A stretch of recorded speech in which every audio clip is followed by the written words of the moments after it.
שהילדים מגיעים בריאים או שלמים לגן, אתם יודעים, תלוי באיזה מצב, אז אתם יודעים שעל המרצפת הראשונה בגן מתחיל טקס הפרידה. עכשיו, כולנו יודעים שטקס הפרידה בגן זה אישו, נכון? לא לילדים, להורים. הילדים רק אמא ואבא תחפפו ותנו לי לחיות את חיי.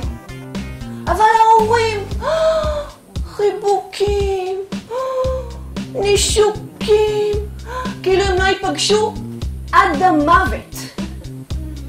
ממי, מה הולכת? חיים שלי, נסיך שלי, לבלב של סבוש, תחול של אבוש, ביי נשמה, ביי חיים.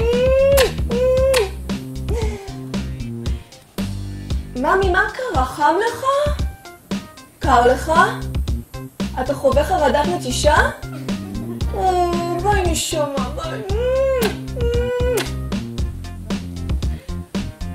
ממי, תקשיב, עכשיו אני חייבת ללכת, כי אם אני לא הולך עכשיו אז אני אאחר, ואם אני אאחר אז יפטרו אותי, ואם יפטרו אותי אז לא יהיה לי כסף לממתקים ולטאבלטים, ואם יפטרו אותי אתה תעבור לגור עם אבא כי אנחנו נתגרש, הבנת?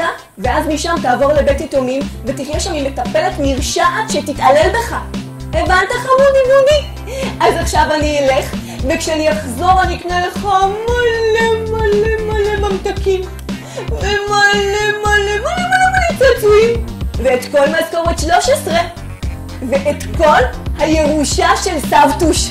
טוב, חמודיניו, בובוניניו, אבובודיניו, אבו